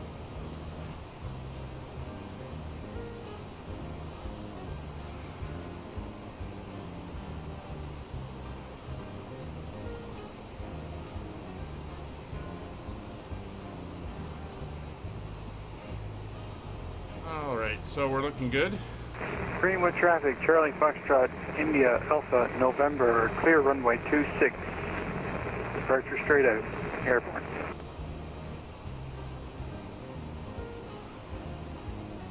Halifax area traffic, Jazz 8102, descending through flight level 300 on the Fundy 5 approacher into Halifax.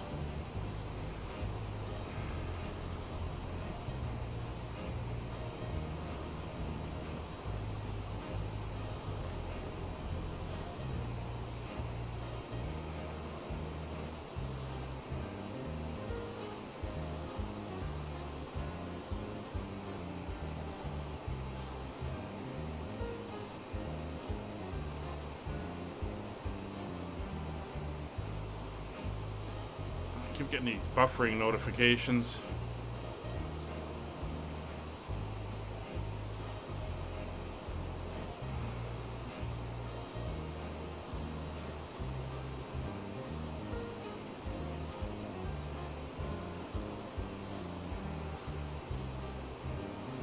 Says everything is good.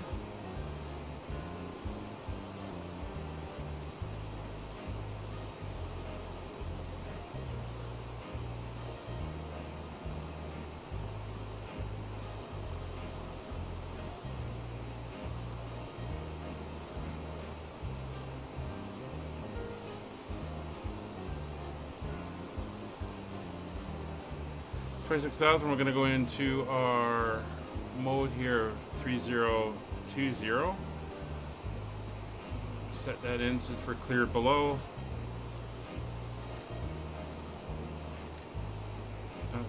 3032, sorry. There we go.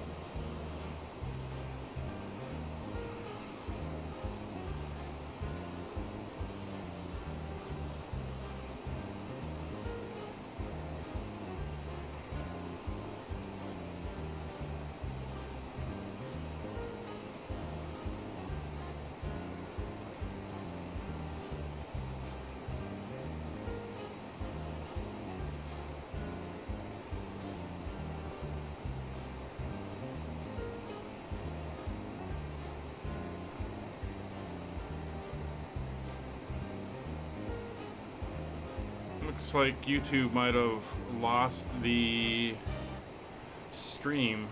Still going on Twitch.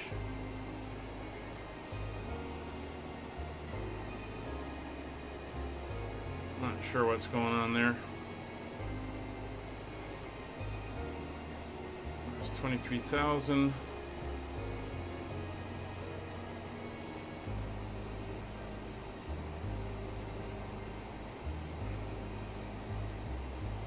Yeah, I know. It's still going on Twitch.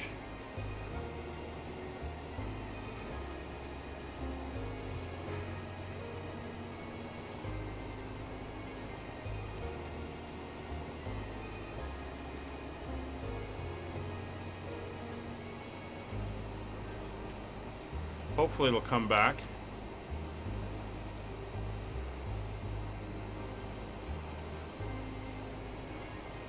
It's always annoying when it does that. Let me know if it comes back up.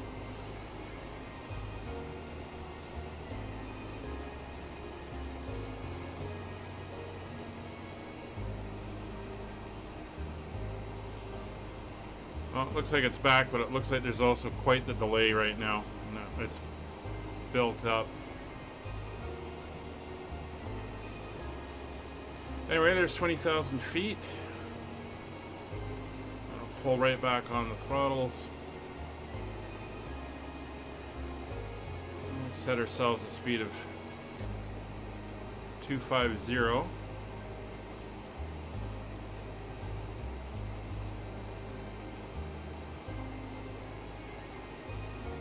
Yeah, it looks good, Brian, but it looks, I think there's a more significant delay now. I think you're going to be, it's a couple minutes behind now, which is fine. You'll still be able to see it as long as it doesn't drop again.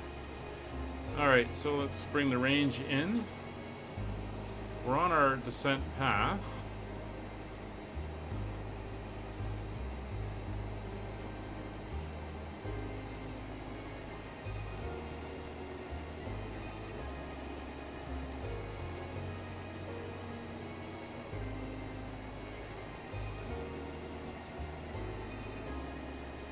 So I got the throttles all the way back at idle.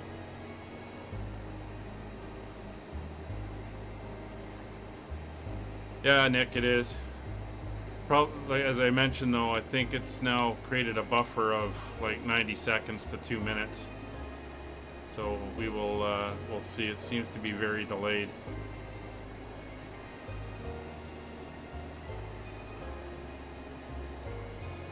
Okay, J3, I saw you were on the Discord. Thanks for joining. Talk to you later.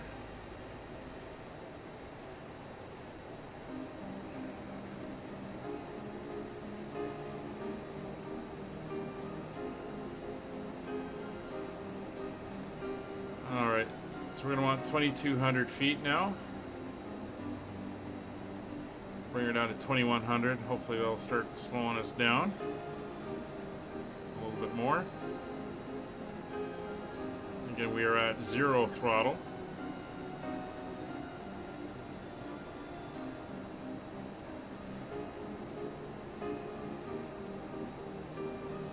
There's our next turn.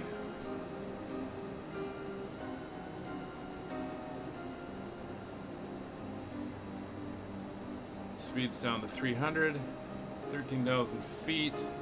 We'll get the signs on.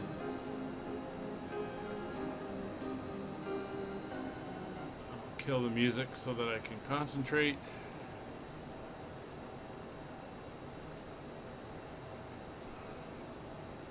I'm going to roll the range back to 40 now, or to 20. I got 40 up on the other side.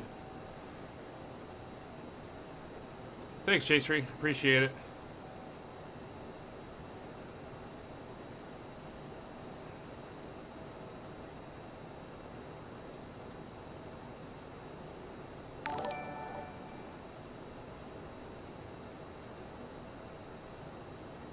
Oh, you're now following over on Twitch. Thank you. Greatly appreciated. Alright, so we're going to use a little bit of judicious speed brake to get our speed down. I'm going to go full because it's not very big. begun our final descent into Halifax. Flight attendants will be passing through the cabin to collect any trash one final Bring us time. down to 1700. Tables are stowed and seats are in the full upright position. Please also store any carry-on items either in the seat back pocket or under the seat in front of you. Please complete all Wi-Fi related tasks and stow any larger electronics. There we go. Wants us at a 1,300 foot descent rate, so we'll dial that in. And come off the speed brakes. We're going to need a little bit of throttle now that we're flattening out.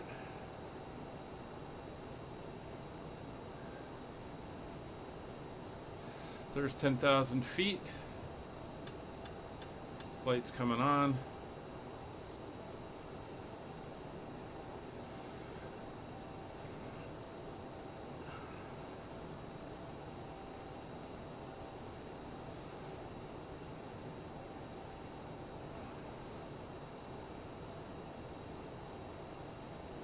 So we're going to be at 210 knots when we hit ebb low. So I'm going to dial that back now. 210 knots. And to help with that, we'll pull the throttles right back. There's that cloud layer.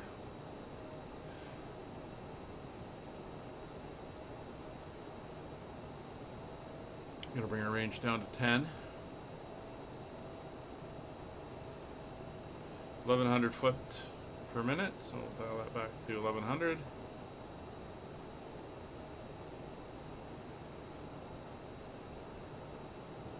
We'll be able to go to our first notch of flaps in a minute.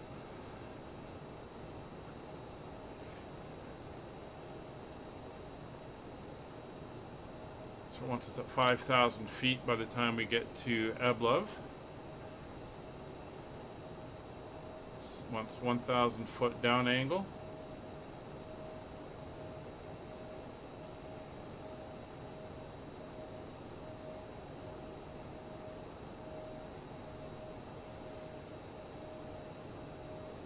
Speed's coming down, altitude's coming down. Everything is looking good. Coming into the clouds. We'll turn on the anti-ice as we pass through. Probably turn it off once we're below.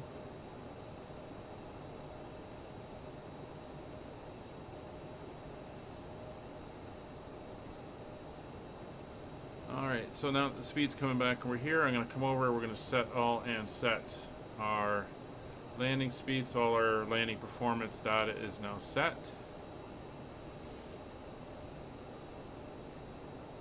And that is the final descent checklist item done. There's speed at 210. Got a nice glide going here.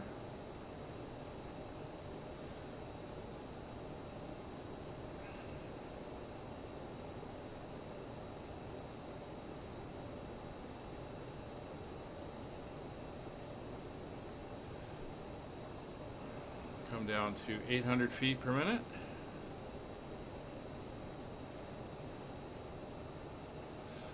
Yeah, it is pretty cool. When the clouds look good, when they're not all pixelated and stuff, they are looking really nice today. So there's 200 knots. Slats coming out. I'll add a little bit more power.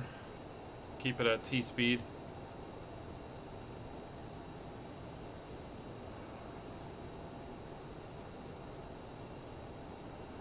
Once we make the turn at ebb low, we will go to 8 degrees on the flaps. Our next descent is going to be 700.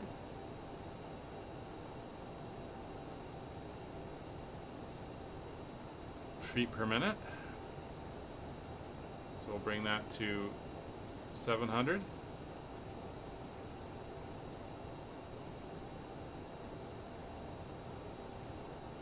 See, that's wrong. It says it wants that says flight level, which is not correct.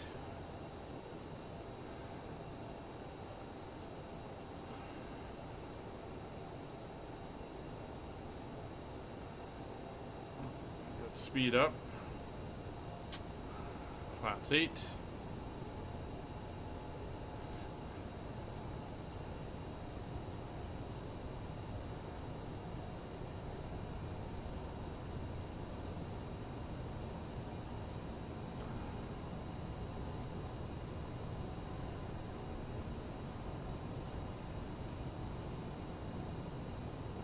Keep that 700 foot descent going. It's fine.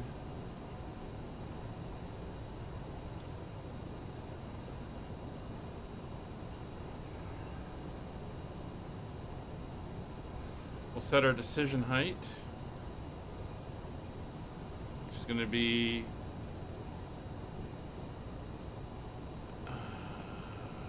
where is our MDA, or sorry, yeah, minimum descent altitude will be 676 feet.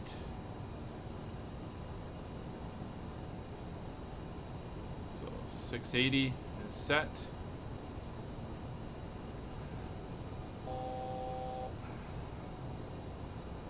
$1,000 to go.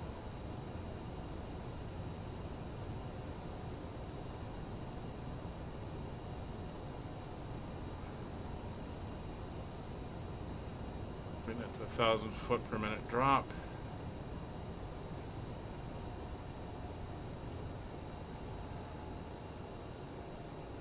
So, yeah, we're not quite over the ocean, but we're over the broken coast. So we got a CRJ900 coming in from Greenwood as well. It's coming in behind us. See you tomorrow, Nick.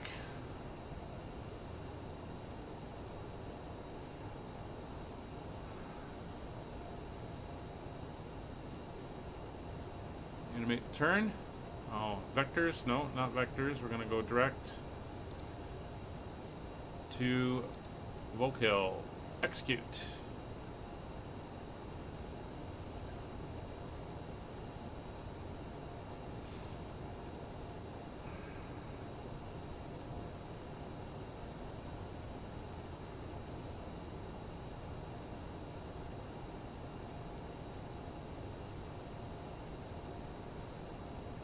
There's 3,000 feet. 180 knots. So I'm going to try approach mode. See how that does with bringing us in.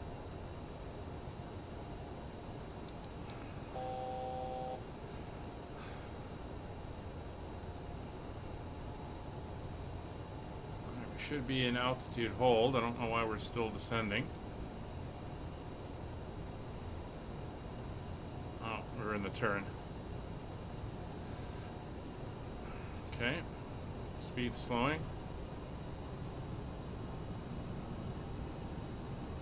Let's get that power up.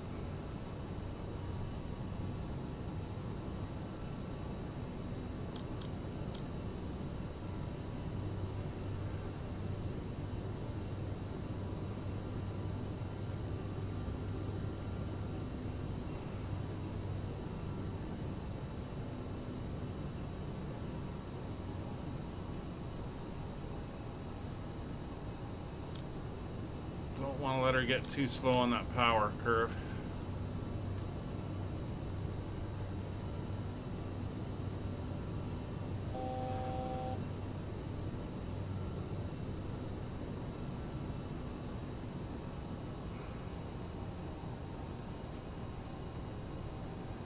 There you go. Let's go 3,000 again. Let the nose down.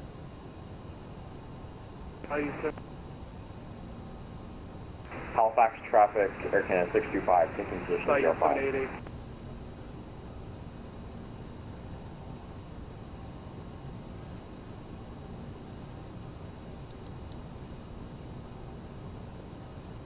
Okay, we're in approach mode. We'll see if it actually does what it's supposed to do here.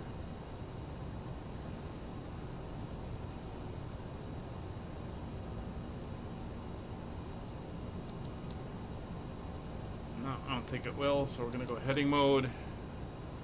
323.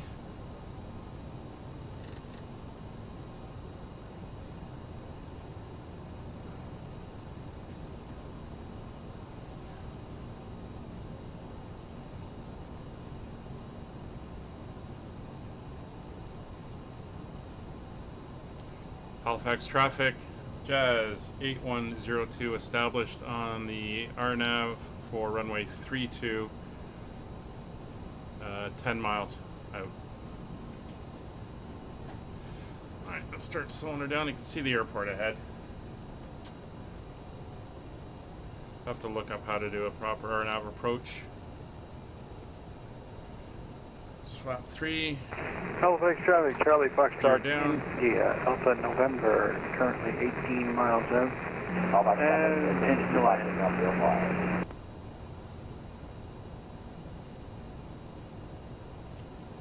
180.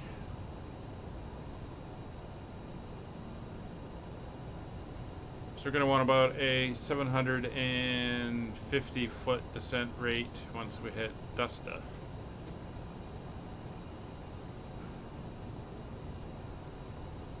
And there's that aircraft departing on 05. And I have him there on the TCAS. Very nice.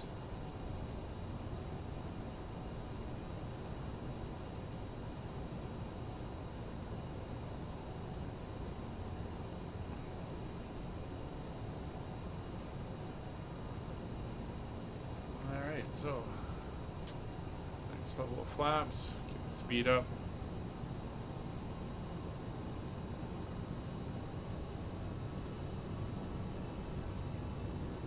Gears down.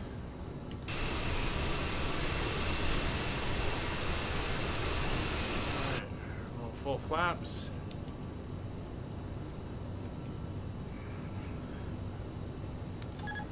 Going manual control.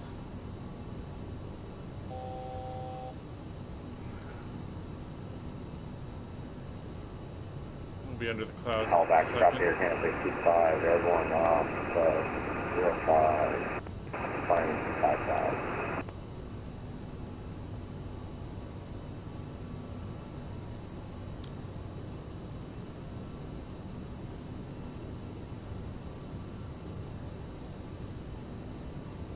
Slightly off the localizer.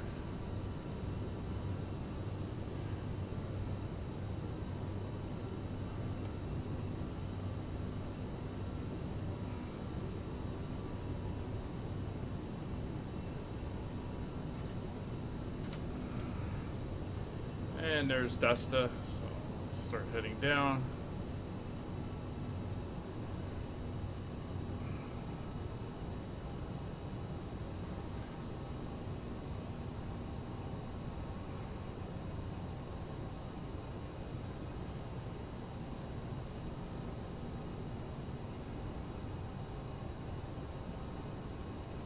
It's going to be an interesting approach. Clouds in the way.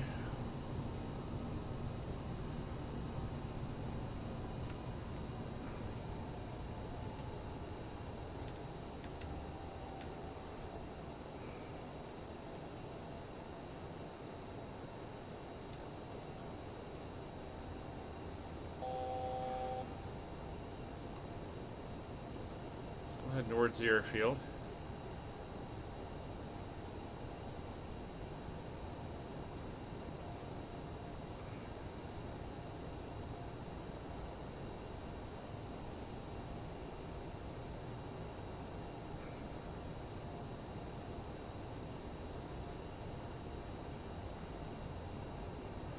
There's the airport. I'm doing a visual through the clouds.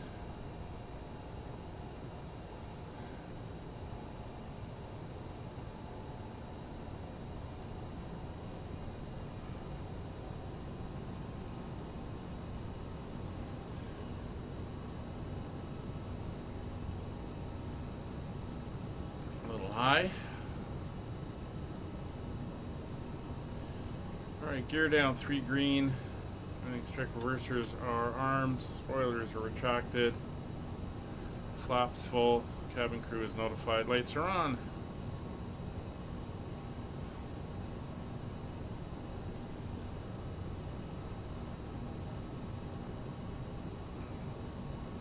Watching the speed.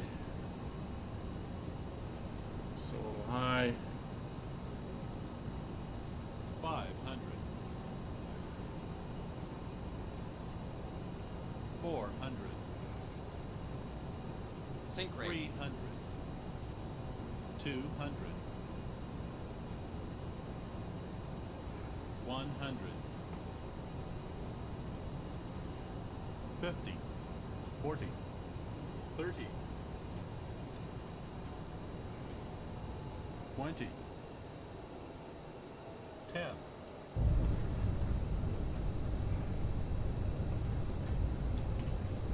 We're down, reversers armed.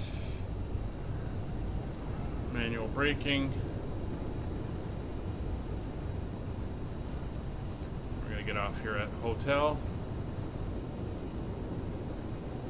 Reversers are off.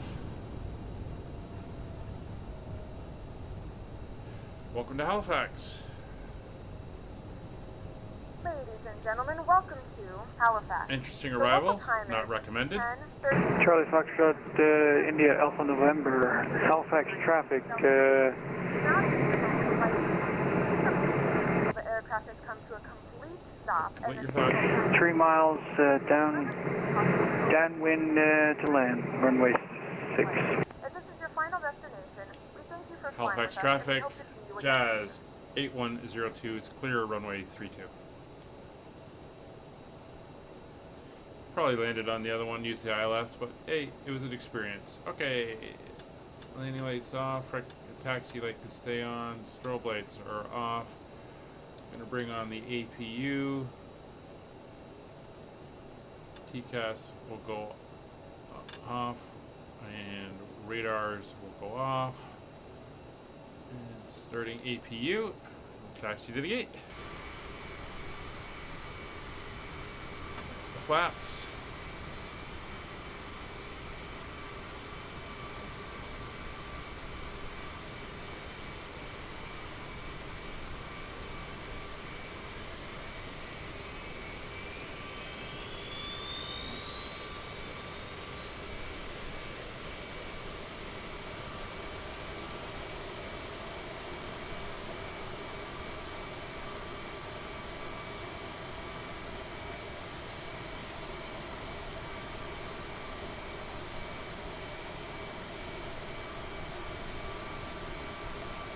And we're heading down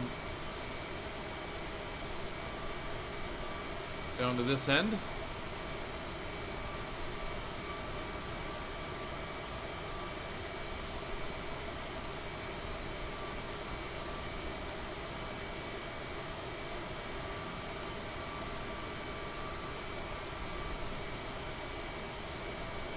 Fortunately, with that Halifax approach, traffic, India Alpha November, no, turning crosswind, intention to land runway 6.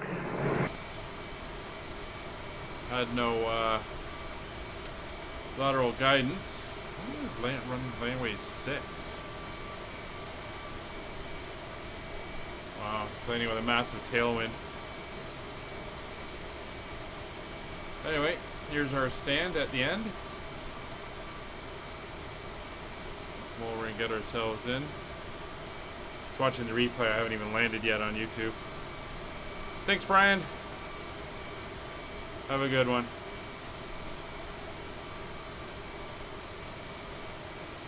Well, unfortunately, with delay, you'll be long gone by the time you see it, you hear it.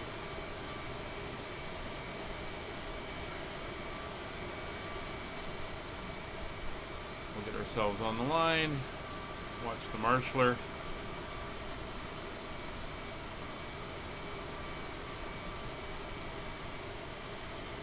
See the marshaller from inside. Yep, we can.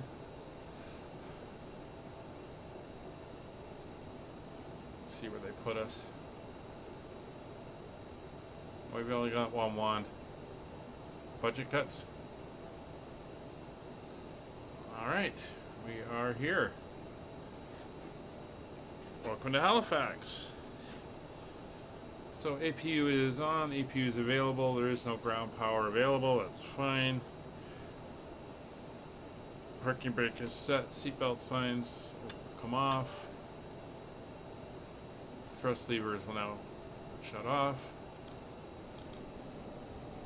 Come on.